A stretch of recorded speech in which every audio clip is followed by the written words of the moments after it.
Aleluya. Gloria al Señor. Bueno, gracias a Dios por la Iglesia Sublime Gracia reunida hoy. Estamos en reunión presencial, pero también transmitiendo a través de Facebook. Saludamos a todos los hermanos que se conectan a esta señal. Desde la ciudad de Tijuana, Baja California, México, la Iglesia Sublime Gracia. Y hoy vamos a terminar el tema de una vida en equilibrio. No vamos a terminar la doctrina como tal, pero sí hoy vamos a darle un clic de terminar por hoy, y en otras ocasiones tendremos que hablar otra vez de una vida en equilibrio, tal vez en perspectivas todavía mucho más amplias a las que hemos visto. Hemos hablado de que nuestra vida es una vida sujeta a tensiones. Hay diferentes tensiones que giran en torno a nuestra vida, y esas tensiones provocan que muchas veces tomemos una decisión equivocada, una decisión apresurada. Y es importante que nosotros tengamos precisamente una vida de equilibrio, una vida también llamamos de reposo, una vida de balance, equilibrio, dominio propio. La vida de dominio propio solamente la podemos lograr rindiendo todo nuestro ser al Señor y dejar que Dios obre, que Dios actúe, que Dios vaya marcando el camino, la senda por la cual debemos andar. Y les conté aquel testimonio de aquel varón que dijo: Dios a mí no me habla, nunca me habla el Dios, no me habla a mí. Y entonces el Señor le dijo: bueno, voy a hablarte hoy. Y le dice: párate en la tienda, compra pan y leche. Entonces él pensó a decir: ¿cómo pan y leche? ¿Cómo pan? Voy a llegar a casa con pan y leche. Va a decir mi esposa: ¿qué pasó? Nunca traes pan, nunca traes leche. Pero el Señor le dijo: compra pan y leche. Entonces él, ante la insistencia de Dios, fue y compró pan y leche. Y él siguió manejando su auto. Entonces le dice al Señor: da vuelta a la derecha. Y él dice: esta no es la ruta de mi casa. El problema nuestro es que a veces decimos: Dios no me habla, y Dios nos está hablando, y nosotros no queremos escuchar. Hay millones de voces en todo el mundo. El testimonio final de este varón es que llegó a una casa extraña. Dentro había llanto de un niño, y él quiso dejar la leche y el pan ahí en el piso y tocar a la puerta y echarse a correr para que no se sintiese ridículo. Pero cuando él toca la puerta y abre una mujer afligida, y este hombre el pan y la leche ahí en las manos, y entonces pues no hace otra cosa más que entregarlo. Y aquella hermana en Cristo dice: gracias a Dios que escuchó mis plegarias, no tengo dinero para darle de comer a mi hijo, y todo el día ha estado llorando porque no tiene alimento.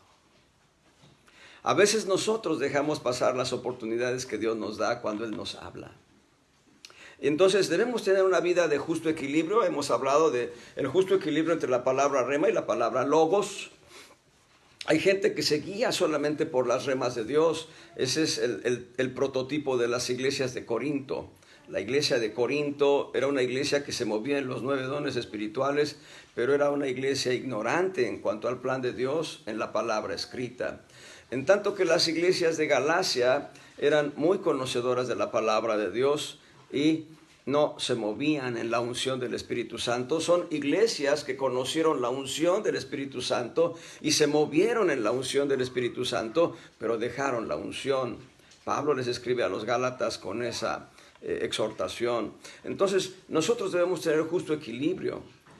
Si lo que Dios me está hablando es conforme a la Escritura, entonces tiene sentido. Pero si lo que Dios pero si yo estoy escuchando una voz que supongo que es de Dios, pero no es acorde a la Escritura, esa voz no es de Dios. Nunca será de Dios esa voz, aunque se escuche muy bien, aunque se escuche que muy razonable. Les he hablado de la doctrina angelical en Guatemala, donde los ángeles, entre comillas, venían y poseían a los creyentes y hablaban a través de los creyentes en el nombre del Señor. Esa es una doctrina herética o de error, doctrina de error. Dios no va a mandarte un ángel para que te posea y luego hable a través de ti. No, eso no lo va a hacer Dios. Dios va a hablar a través de ti si tú tienes el don de profecía, si tú tienes la unción del Espíritu Santo. Dios va a hablar a través de ti, pero nunca lo va a hacer en esa forma intermedia. Si ustedes se dan cuenta, en el libro de los Hechos, un ángel le dijo a Cornelio: ve y manda a tal lugar, y allí hay en tal lugar hay un Simón Pedro, un Simón que se llama Pedro, y que está en la casa de Simón el curtidor. Ve y dile que venga y que te hable lo que debes escuchar. El ángel no le dijo, el evangelio de Cristo es este, sino que mandó a Cornelio o instruyó a Cornelio que enviara por Pedro, por Simón Pedro, y Pedro fue el que trajo el mensaje de Dios. Y Pedro, estando precisamente antes de que llegaran los emisarios de Cornelio, Pedro estaba teniendo una visión, y en esa visión veía en un gran vaso, en un gran contenedor, animales de todo tipo, y eran animales inmundos. Y Dios le dice, Pedro, mata y come. Y Pedro dice, no, Señor, yo nunca he comido cosa inmunda. Pedro estaba basándose en la Escritura, pero como el Antiguo Testamento ya estaba superado por el Evangelio de la gracia dada por Cristo, entonces el Señor le dice, lo que Dios ha santificado no lo llames común, no lo llames inmundo. Pero la impresión que tenía Pedro era de comer, porque él tenía apetito, estaban preparando la comida, y lo que Dios le estaba enseñando es que el evangelio de gracia ahora se extendía hacia todos los gentiles, todas aquellas almas ajenas al pueblo de Israel. Eso es lo glorioso. Entonces, cuando escucha que le buscan, dice, ¿a quién buscan? Pues a Simón Pedro. Yo soy Simón Pedro. Bueno, pues entonces Cornelio el centurión dice que vayas. Bueno, pues mañana nos vamos, pasen. Vamos a comer primero. Y veamos que el equilibrio entre la palabra de revelación que Dios te da un día en específico debe ser acorde con la palabra escrita, pero no siempre vas a tener que estar guiándote por palabra hablada de Dios. Muchas veces tienes que venir a la Escritura y entender lo que el Señor aconseja a tu vida, y también debemos tener un justo equilibrio entre la vida natural y la vida espiritual. Mucho ayuno y mucha oración pueden provocar la anemia y finalmente la muerte en nosotros. Hay un misionero entre los Pieles Rojas que vivió hace unos 300 años, 250, 300 años, casi 300 años. Y este misionero que fue hacia los Pieles Rojas pasaba mucho tiempo en oración y mucho tiempo en ayuno, y murió muy joven. Antes de cumplir los 30 años partió a la presencia de Dios.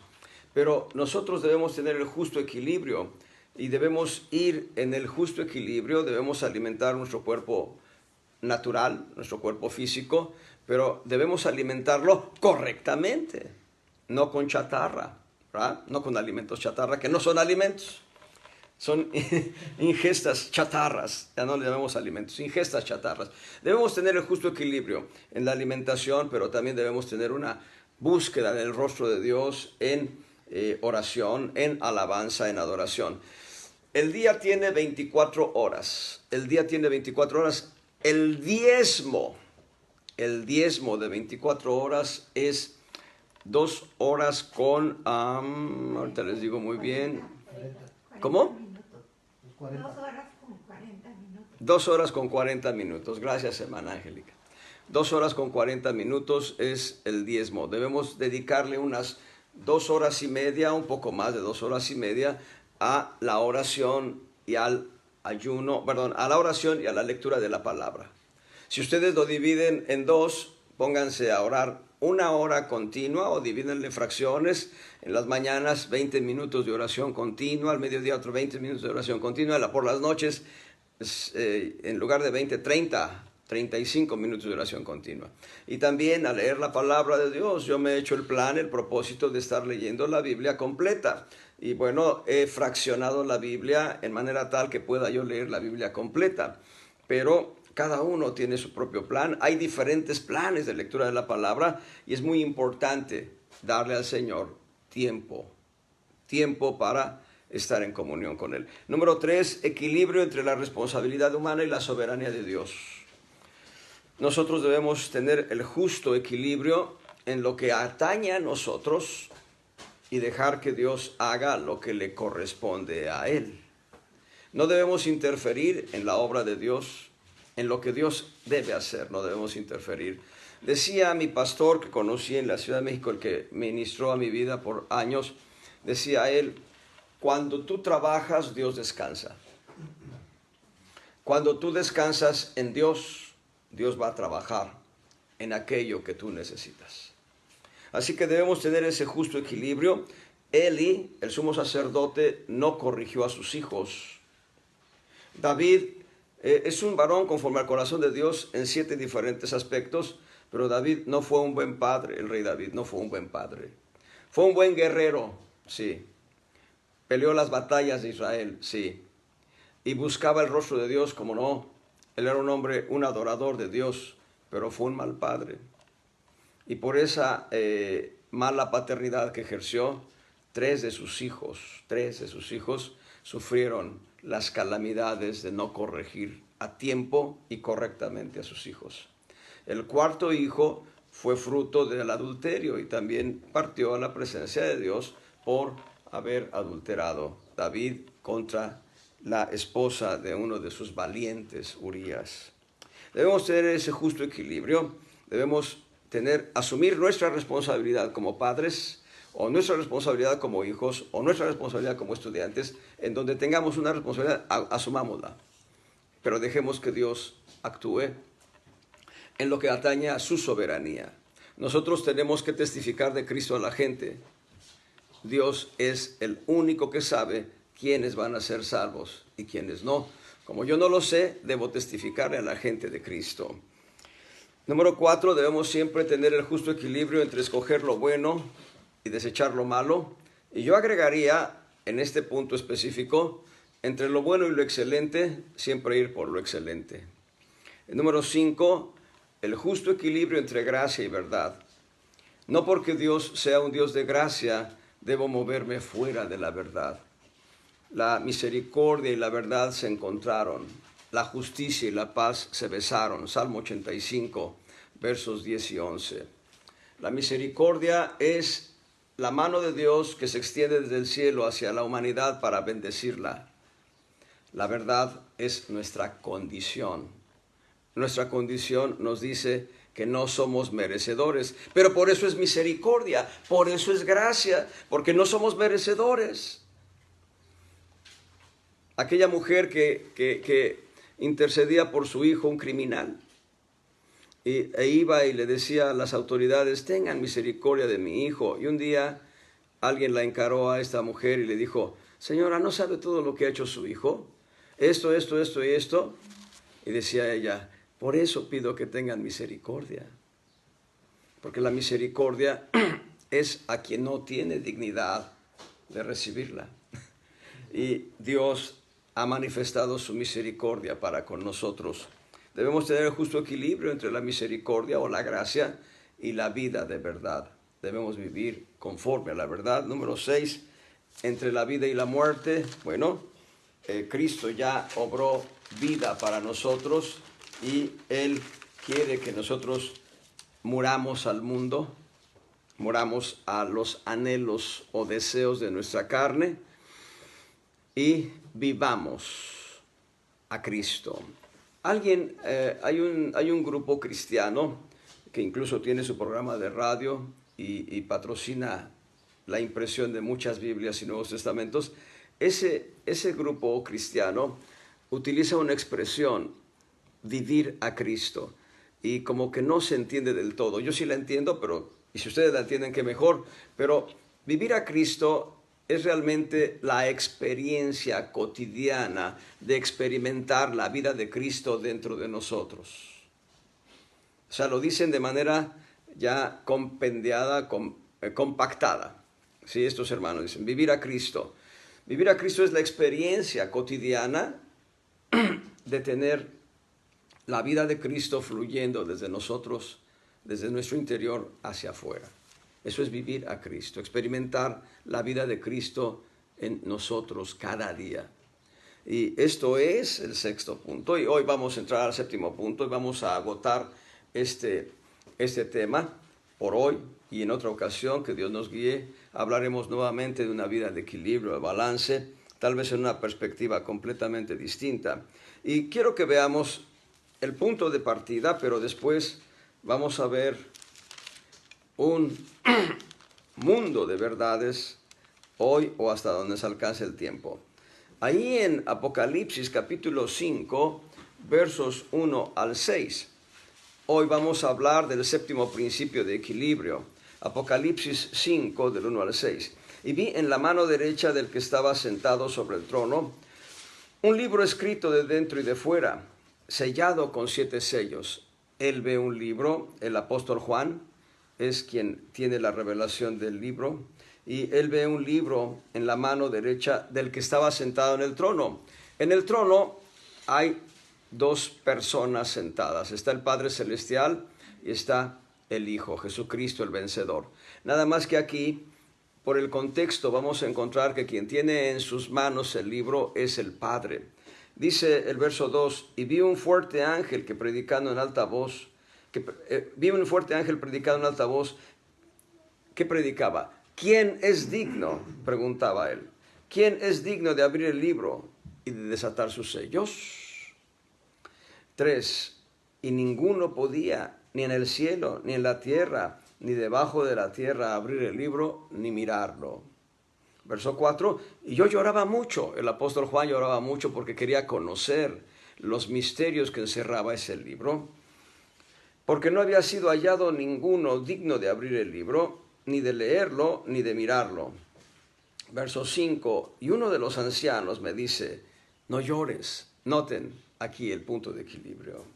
He aquí el león de la tribu de Judá, la raíz de David, que ha vencido para abrir el libro y desatar sus 7 sellos.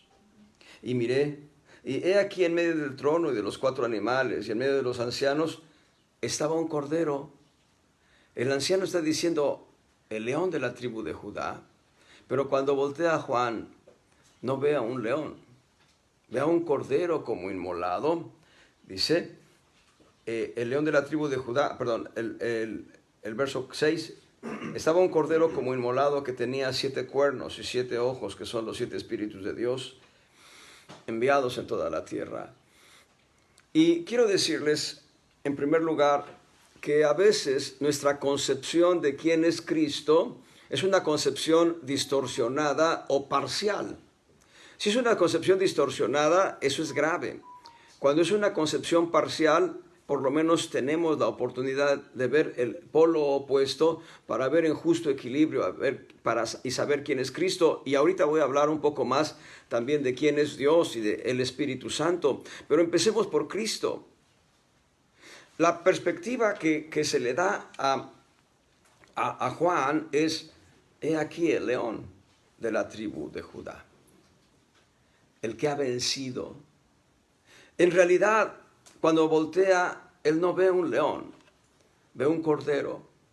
Y cuando nosotros tenemos que hacer un estudio sobre diferentes preguntas que son trascendentes en la Biblia y que tienen la respuesta en la Biblia misma, y encontramos en Génesis 22, por ahí del verso 6 y 7, uno de esos 2 versos, Isaac le dice a Abraham su padre, Padre mío, he aquí el fuego y la leña. ¿Dónde está el cordero?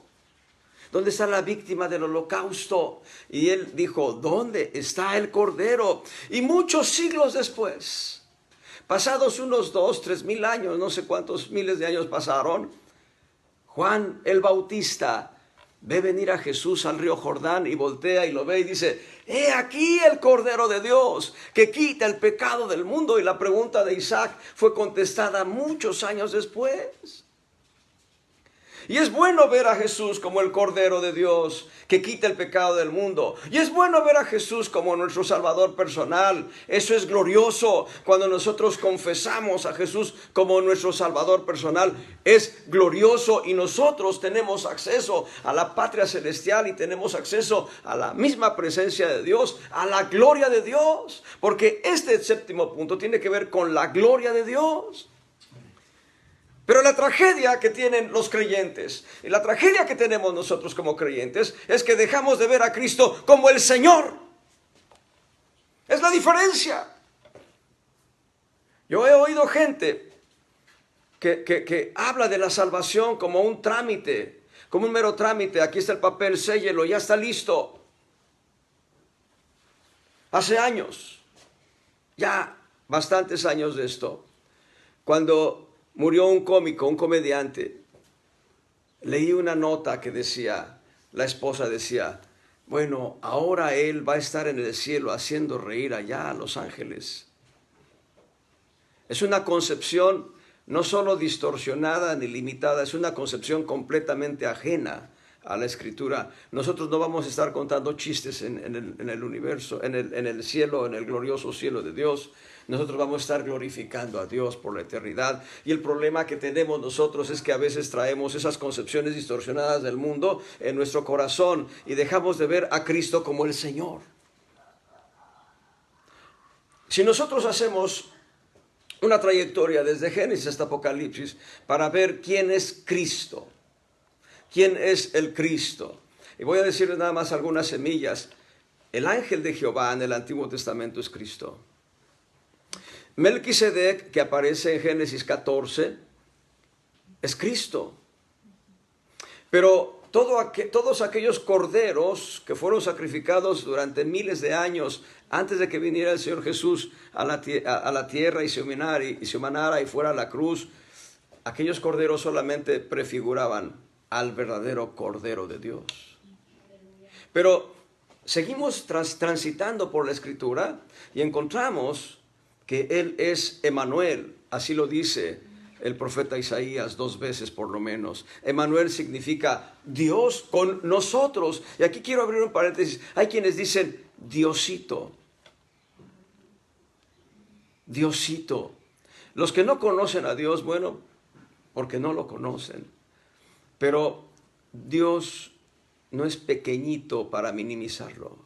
Él es grande, Él es gigante, Él es excelso. Salomón dice, los cielos de los cielos no te pueden contener. Y el tercer cielo es más grande que el cielo cósmico. Y el tercer cielo es más grande que lo que nosotros alcanzamos a concebir con nuestra imaginación. Así que regresando, ¿quién es Jesús? ¿Quién es Cristo? Cristo es Emmanuel, pero también Isaías le va a llamar admirable, consejero, Dios fuerte, Padre eterno, príncipe de paz. Amén. Y seguimos nosotros escudriñando la Escritura y llegamos al Evangelio de Juan y Cristo es el pan de vida. Él dice, yo soy el pan de vida. Y Él es la luz del mundo. Él dice, yo soy la luz del mundo. Y Él vuelve a decir, yo soy la puerta de las ovejas. Y Él vuelve a decir, yo soy el buen pastor. Y sigue diciendo, yo soy la resurrección y la vida. Y yo soy el camino, la verdad y la vida. Y Él es la vid verdadera. Y podemos seguir escudriñando la Escritura, porque ahí en Juan 5:39, en el Evangelio de Juan, capítulo 5, verso 39, el Señor Jesucristo va a decir, escudriñad las Escrituras, porque ellas son las que dan testimonio de mí. Las Escrituras dan testimonio de Cristo. Y algunos se contentan con ver a Cristo como el Salvador de sus almas. ¡Qué bendición! Qué gloriosa bendición que Él es el Salvador de nuestras almas, pero también Él es el Señor. Cuando Dios le da el diseño del tabernáculo a Moisés, Dios le dio el diseño del Evangelio de Dios y del orden divino. Hay cuatro banderas, 4 pendones. Cada tribu, 12 en total, tenían una bandera. Pero hay 4 banderas, de esas 12, 4, que son muy representativas de Cristo. Las 12 son representativas de Cristo, pero son 4 las que destacan. Al lado oriental, la bandera de Judá. ¿Saben cuál era el escudo de la bandera de Judá? Un león. El león de la tribu de Judá. Por eso lo llama así Apocalipsis. He aquí el león de la tribu de Judá. La raíz de Jesé, la raíz de Isaí. Y no es David, el rey David, es Cristo, el verdadero David espiritual. Y ahí Dios les estaba mostrando que el Mesías habría de ser como un león. Y eso era al lado oriental. Al lado occidental, hacia el lado poniente, estaba un toro. Efraín, me parece que era Efraín quien comandaba ese escuadrón de 3 tribus, era un toro. el becerro, el toro.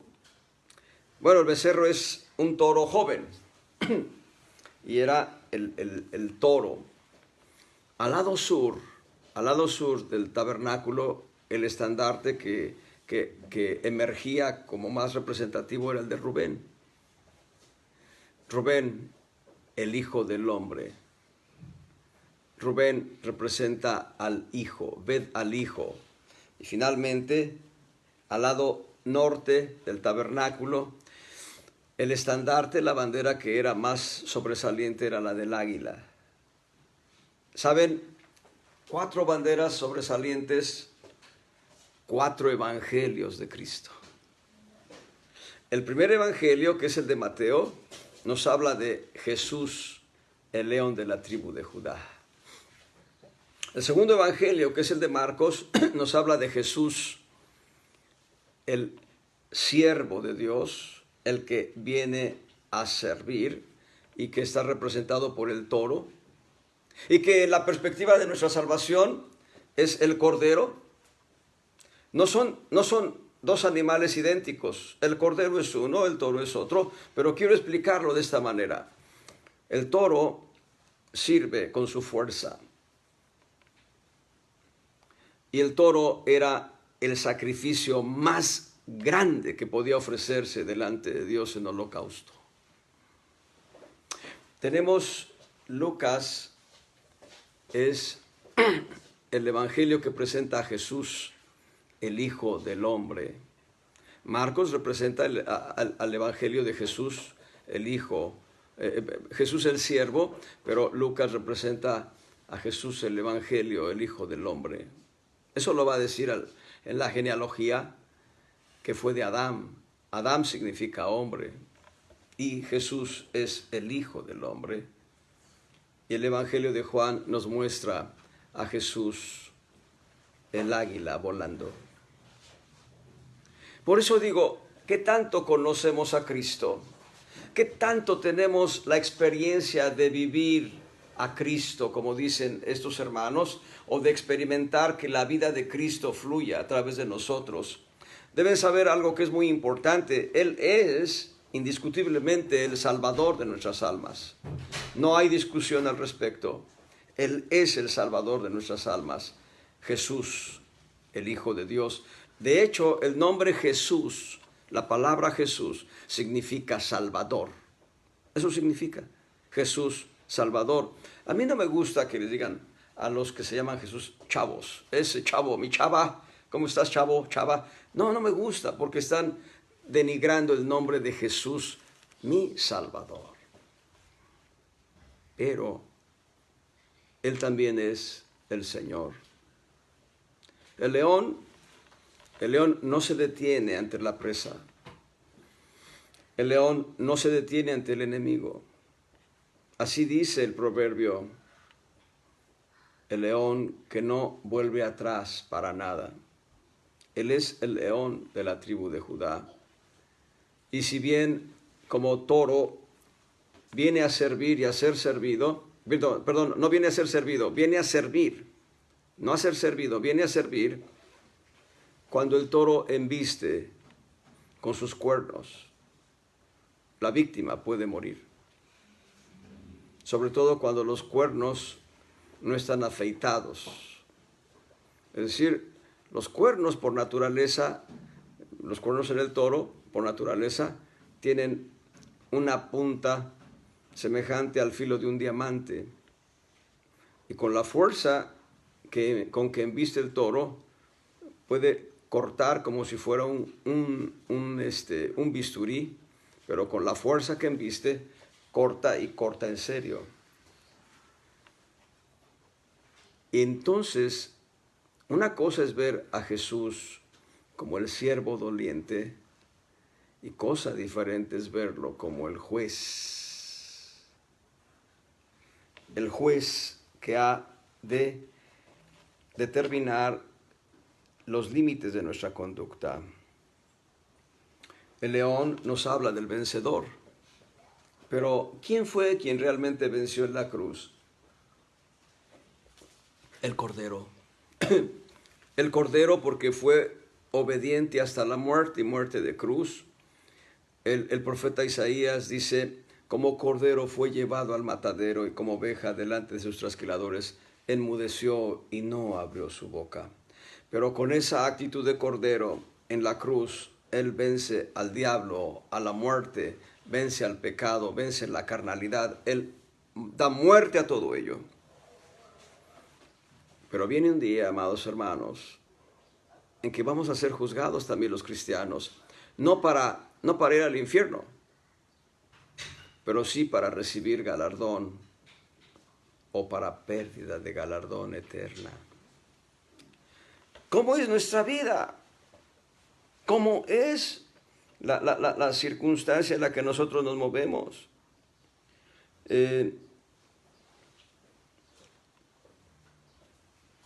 ¿Cómo estamos experimentando nuestra vida? Quiero que vean en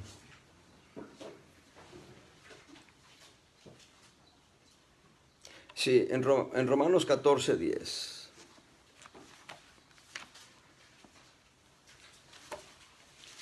Romanos 14:10,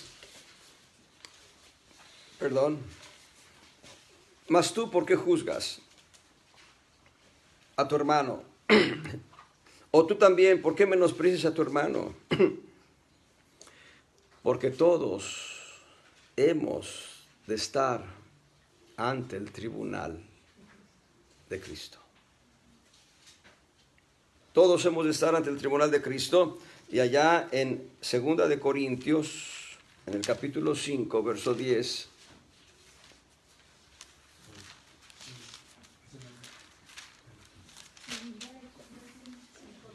porque es menester que todos nosotros parezcamos o comparezcamos o estemos presentes ante el tribunal de Cristo, para que cada uno reciba según lo que hubiere hecho por medio del cuerpo, ora sea bueno o malo. No estoy dándoles una noticia trágica, estoy dándoles una noticia de equilibrio, de justo balance. Y quiero decirles, Jesús es nuestro Salvador personal. Todos los que hemos reconocido en Jesús nuestro Salvador personal tenemos vida eterna. La pregunta es, ¿dónde pasaremos la eternidad? ¿En qué parte del cielo? No me estoy refiriendo a otro lugar ajeno. ¿En qué parte del cielo pasaremos la eternidad? Es la pregunta.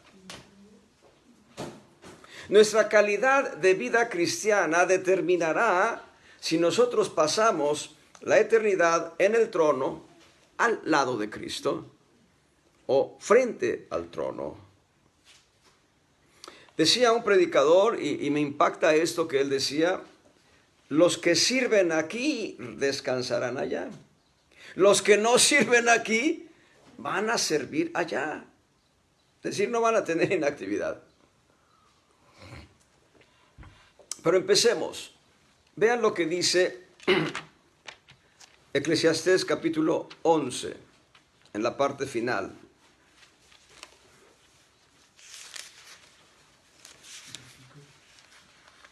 Eclesiastés 11, versos 9 y 10.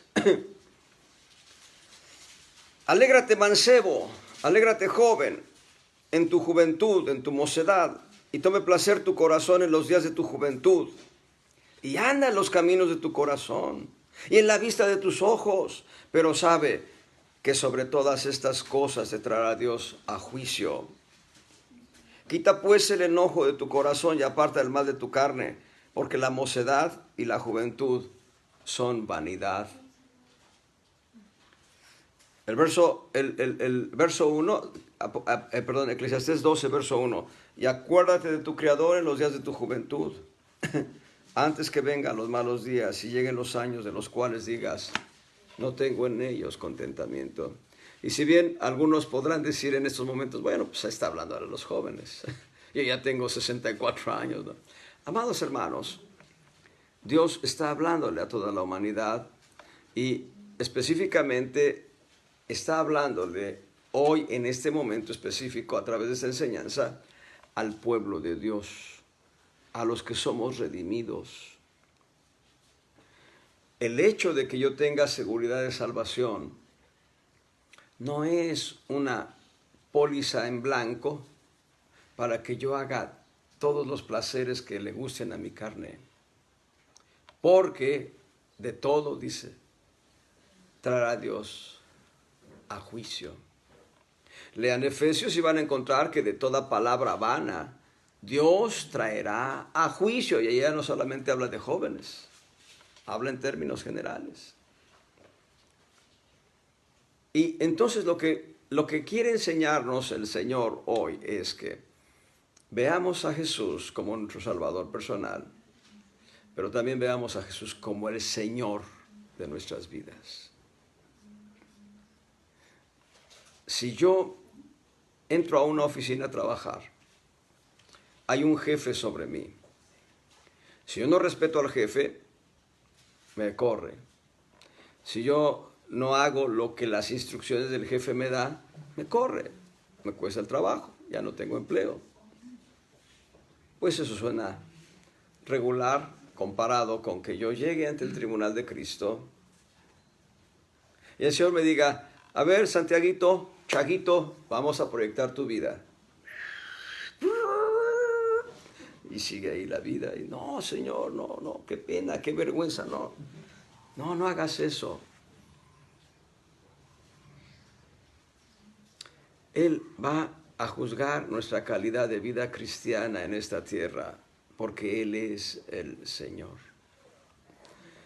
Para que entendamos, ahorita voy a abrir otro paréntesis para decirles, en la Biblia hay entre 9 y 12 diferentes juicios. Así de memoria les voy a decir algunos de ellos. Para el cristiano hay 3 juicios. Para el cristiano hay 3 juicios. El primero, el creyente en la cruz. Ya fuimos juzgados en la cruz. ¡Qué bendición! Ya tenemos vida eterna. Al creer en Jesús como nuestro Salvador personal, es el primer juicio. Este juicio solamente es para los creyentes, el creyente en la cruz. Ya pasó. Al creer en Jesús como nuestro Salvador personal, ya somos salvos. Número 2, el segundo juicio es el creyente consigo mismo. Ahí en 1 Corintios 11. El creyente consigo mismo. Verso 31. 1 Corintios 11, 31. Que si nos examinásemos a nosotros mismos, cierto, no seríamos juzgados. Verso 32.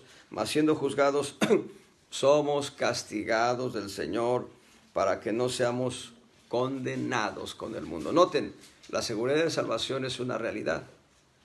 Pero dice que si nos portamos mal delante de Dios en esta tierra, Dios nos va a castigar, Dios nos va a disciplinar, Dios va a sacar su vara. Y Dios no es como nosotros. No, papacito, ahora sí te prometo que voy a portar bien. No, ya, por favor, ya no. Y ya, el papá guarda el cinto. No, cuando Dios saca la vara, aunque le roguemos, Él va a usar la vara. Gloria al Señor.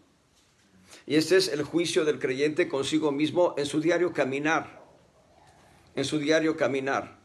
Cuando tú cometes una falta, lo primero que debes hacer es decirle, Señor, perdóname.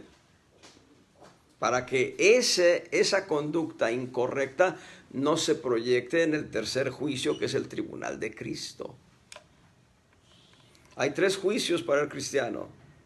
El creyente en la cruz, el creyente consigo mismo en su vida cotidiana. Los que ya partieron, pues ya. Los que no han recibido a Cristo, cuando lo reciban a partir de ahí. Pero el tercer juicio es un juicio que solamente es para creyentes. El tribunal de Cristo es solo para creyentes. Ahí no va a haber ningún otro tipo de personas, solamente los creyentes. Va a ser juzgada nuestra calidad de vida cristiana.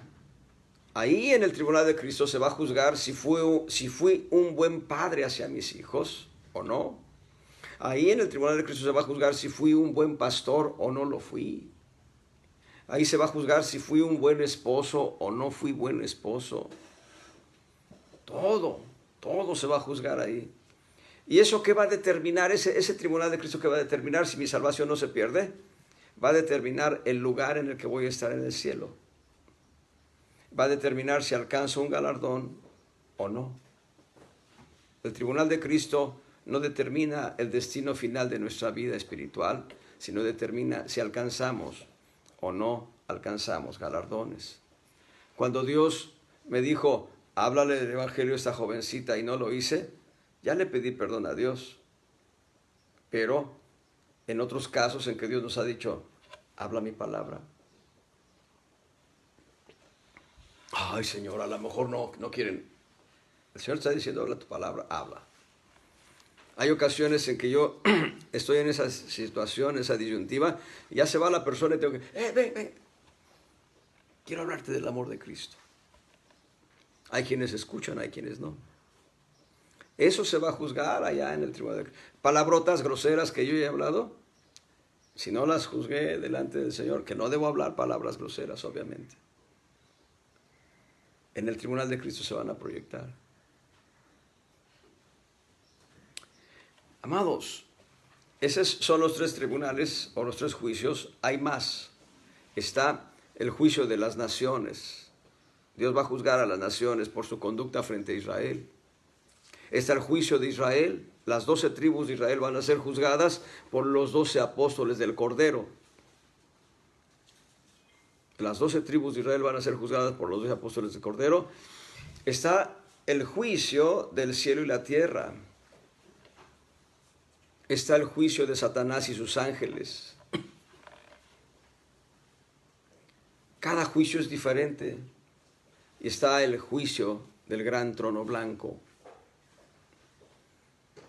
Pero hablando de nosotros, solamente de los creyentes, frente a Jesús, es bueno saber que Él es nuestro Salvador. Pero una vida de equilibrio nos lleva a entender que Él es el Señor. Y si Él es el Señor, Él espera que hagamos lo que Él instruye. Él dice, ¿por qué me llamáis Señor, Señor, y no hacéis lo que yo os mando? ¿Por qué?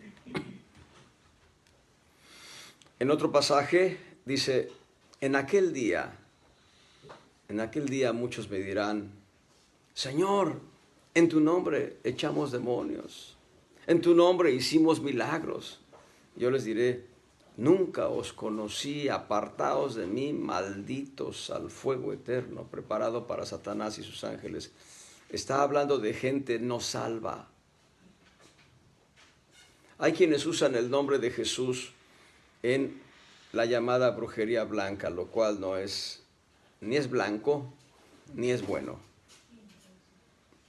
Hechicería y brujería no es de Dios. Usen el nombre que usen. Amados hermanos, ¿cómo concebimos a Dios?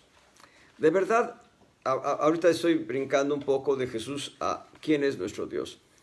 ¿De verdad entendemos que nuestro Dios es nuestro Padre? ¿O lo decimos de manera automática sin tener la concepción clara de que Él es nuestro Padre, nuestro auténtico Padre, nuestro verdadero Padre espiritual y que Él cuida de nosotros? Hay 4 definiciones de Dios en cuanto a su naturaleza. Quiero tomar 2 de ellas. Él es espíritu, Él es luz, pero las otras 2 quiero basarme en ellas. Dios es espíritu, Dios es luz, pero ahora Dios es amor. Hay gente sin Cristo, hay gente que no ha entregado su vida a Jesús como Salvador personal, que tienen este pensamiento, escuchen bien, Dios es amor. ¿Cómo nos va a dejar ir al infierno si Dios es amor? No te equivoques, Santiago. Si Dios es amor, no me va a dejar ir al infierno. Y olvidan que también Dios es fuego consumidor. Dios es fuego consumidor. Y como no leen las Escrituras y como no están enterados de lo que la Biblia dice, han dejado de considerar todos los juicios que Dios hizo sobre Israel como nación, como pueblo de Dios, para darnos a entender esos juicios de Dios sobre Israel, darnos a entender los juicios que Él tiene sobre los que somos sus hijos y sobre los que no son hijos. ¿Cómo es nuestra vida en la concepción de Dios? Diosito. Vamos a pedirle a Diosito. Amados. ¿Saben qué dice la Escritura? Acuérdase que somos polvo. Yo estaba meditando en ese pensamiento entre sueños y despierto ayer. Somos polvo. Comparémonos con el planeta Tierra, somos una partícula. Comparémonos con el Sol, más pequeños. Comparémonos con la estrella más grande que se ha visto en la constelación de Escorpión, que es gigante esa estrella comparada con el Sol nuestro. Ya no somos más que una partícula. Si nos comparamos con todo el universo, con el cielo cósmico, somos polvo. En cambio, Dios es excelso, es sublime. Él es más excelso que los cielos de los cielos. El problema nuestro es que no tenemos esa concepción. Dios quiere que tengamos el justo equilibrio entre quién es Jesús, el Cordero de Dios, quién es Jesús, el león de la tribu de Judá, entre quién es Jesús, el siervo que viene precisamente, perdón por la cacofonía, a servir, y Jesús, el que puede acornear con fuerza, con ímpetu, con furia, con violencia. La Biblia no solo habla de que Dios es amor. Cuando nosotros transitamos a lo largo de los profetas, desde Isaías hasta Malaquías, vamos a encontrar varias veces en todos los profetas, escúchenlo bien, el día del Señor. Y el día del Señor viene, y el día del Señor es un día de ira, de enojo, de furia. Ese día está muy cerca. Estamos viviendo los últimos segundos de la última hora, del último minuto, de la última hora, del último día, en el cual habrá de cumplirse la dispensación de la gracia, y entonces vendrá el juicio de Dios. Cada referencia que dice los profetas en cuanto al día del Señor es una referencia de juicio severo sobre este planeta, sobre esta tierra. Y en él estarán todos los que rechazaron a Cristo en esta época contemporánea. Los vivos, pues, los que estén vivos en esta época contemporánea estarán ahí, pero también estará una parte de la iglesia de Jesucristo. Los que rechazaron el señorío de Cristo, los que dijeron un pie aquí y otro allá. Se cuenta el testimonio, yo lo escuché directo de un pastor, quien fue mi pastor en México. Él daba el testimonio de una mujer que venía del Líbano y que se decía cristiana. Y él la había hospedado, vamos a llamarle hermana, pues, aunque era un poco dudosa su fe. Un día, esta hermana, vació su bolsa frente al pastor y el pastor vio un rosario. ¿Qué pasó, hermano? ¿Cómo que un rosario? Dice, es que si viene la persecución, dice, con esto me defiendo. Imagínense, menospreciar el señorío divino por lo que atañe a la actitud de los hombres. Así que muchos que creyeron en Jesús como su Salvador personal, al no afirmarse en la vida cristiana, van a experimentar el día del Señor en los 3 primeros años y medio de grande tribulación. Son 7 años. En los 3 años y medio primeros estarán creyentes aquí, que ya habían sido evangelizados, que ya conocían el Evangelio. Y ellos van a experimentar parte de la ira de Dios por no haber reconocido el señorío de Cristo en sus vidas personales. Nosotros debemos tener siempre el justo equilibrio, y ahora, hablando de Dios mismo, Él es nuestro Padre. Él es nuestro Padre, y por ser nuestro Padre, siempre va a procurar las mejores bendiciones para nosotros. Pero, si hacemos algo indebido, Él va a usar la vara sobre nuestra espalda. Me acuerdo mucho de mi padre, era un chamaco. Varias veces me dio con la vara, mi mamá también.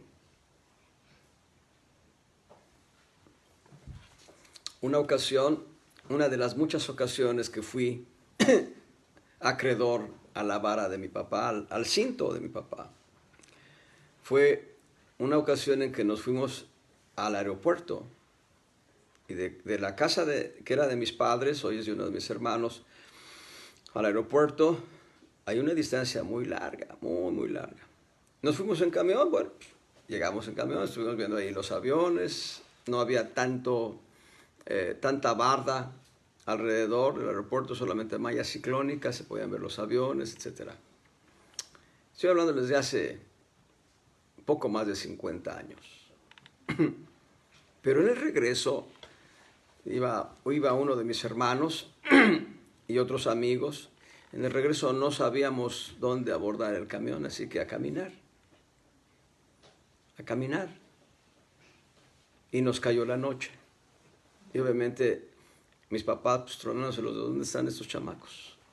Y obviamente cuando llegamos, ¿dónde andaban?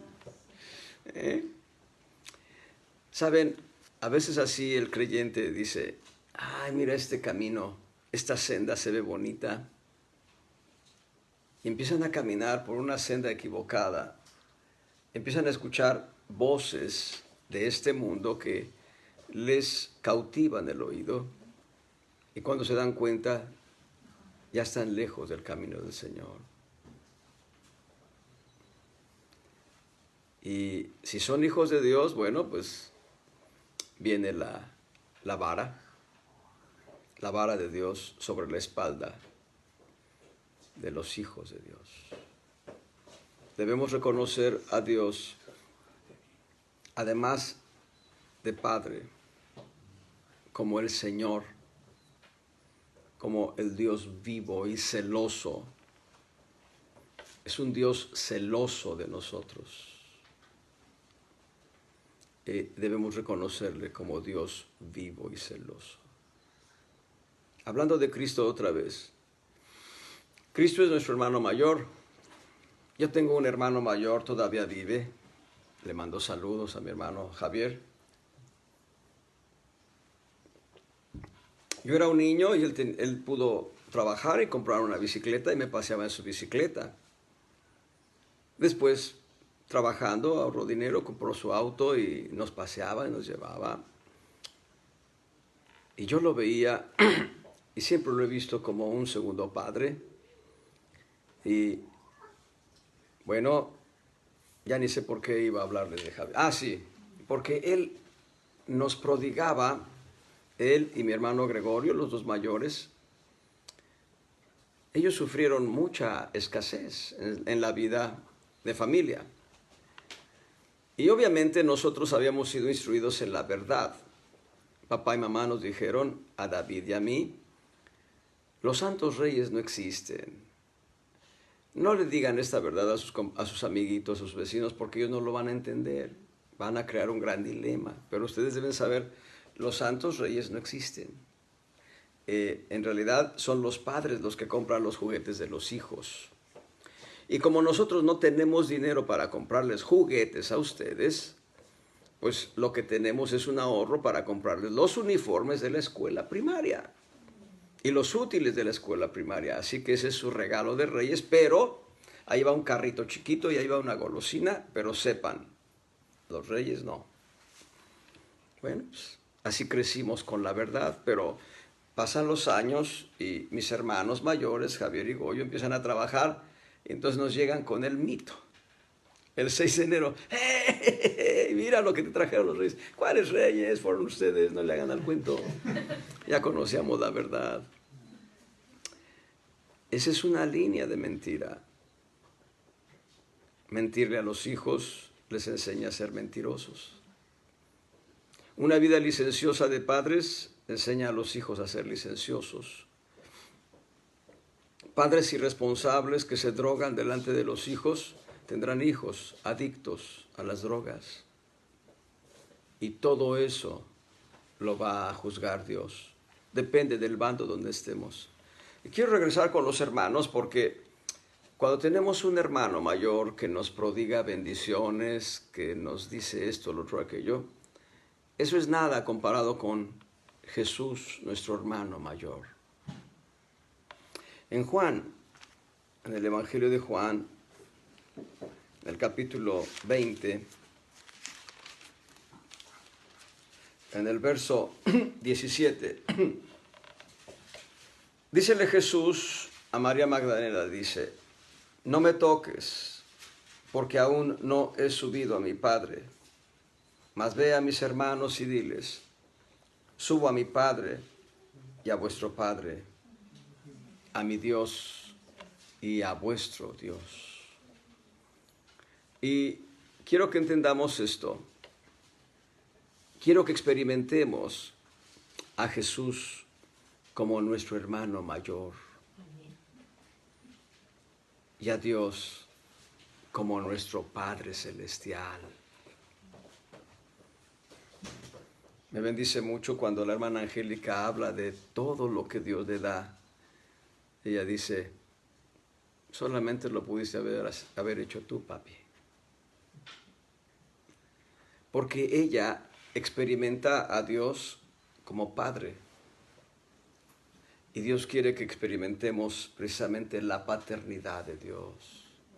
Que podamos venir ante Él y decirle, papi, mira cómo está mi corazón de apachurrado, trae consolación. Papi, mira esta necesidad que tengo, ayúdame a solventarla. O venir con nuestro hermano mayor, Jesús. Él nos comprende. Él nos comprende tal cual somos. Y podemos decirle también, Jesús, tú eres mi hermano mayor. Tú puedes interceder ante el Padre para esta necesidad práctica que tengo. ¿Qué tanto hemos experimentado a Jesús como nuestro hermano mayor? ¿Qué tanto hemos experimentado a Dios como nuestro Padre tierno y amoroso al cual podemos acudir confiadamente y pedirle todo lo que necesitamos? Ahora, en el justo equilibrio, debemos considerar que Dios es el Señor. Y Él establece reglas. Y si las reglas se quebrantan, Él tiene una vara todavía para corregirnos. Que Dios nos guarde de experimentar el gran día del Señor, que es el día de su ira, el día de su enojo. Cuando Sodoma y Gomorra llegaron al nivel más alto de pecado, Dios hizo caer fuego del cielo y consumió 3 ciudades específicas, Sodoma, Gomorra y Zoar. Las consumió en unas horas con fuego y azufre. Es donde se especula que hoy está el Mar Muerto. Llega el agua dulce al Mar Muerto, se sala, se satura de sal, porque el Mar Muerto está saturado de sal. Se especula que ese es el valle donde habían estado asentadas las ciudades de Sodoma, Gomorra y Zoar. En unas pocas horas el fuego consumió esas ciudades y la muerte permanece hasta el día de hoy. De hecho, el nombre que lleva, el Mar Muerto, no hay vida ahí, no hay manifestación de vida en ese mar. Eso nos da una idea de cómo es la ira de Dios. Cuando Dios ayudó a Josué a derrotar a los pueblos que estaban atacando a Gabaón, Dios hizo caer granizo encendido, granizo de fuego. Yo digo que eran meteoritos. Y la mortandad fue mayor por esa lluvia. Hay diferentes testimonios de la ira de Dios que no conoce la humanidad. Perdón. Y que bajo el pretexto de que Dios es amor y por eso Dios no va a consumir a nadie, son engañados. El diluvio, un juicio con lluvia. Duró varios meses la lluvia y también duró varios meses que el agua llegara al mar y aparecieran las montañas, los valles, etc. Y toda la humanidad fue muerta por agua, excepto 8 almas. Noé, Sem, Cam y Jafet y las esposas de ellos, de sus 4 varones. Amados hermanos, la conclusión es esta. Tengamos a Dios, a Jesús, tengamos a Jesús como nuestro Salvador personal, pero también como el Señor de nuestras vidas. Eso es una vida de equilibrio. Tengamos a Dios como el Dios de gracia, pero también el que es fuego consumidor. Y Él va a quitar todas las impurezas e imperfecciones que tenemos para que entremos a su presencia limpios, sin presencia de pecado. No es una enseñanza en la que debamos tener miedo. Es una enseñanza en la que debemos tener equilibrio en nuestra conducta. Es decir, Dios es un Dios de gracia. Dios es un Dios de amor. Todo eso es verdad. Pero también es fuego consumidor. Y el día de la ira del Señor se acerca. Estemos a cuentas con Él, para que el día de la ira del Señor no nos quedemos, sino vayamos en el éxodo vencedor, donde la iglesia gloriosa será levantada por Cristo, pero los creyentes tibios experimentarán un tiempo de purificación para después estar nuevamente con el Señor por la eternidad. El Señor les bendiga abundantemente, amados hermanos.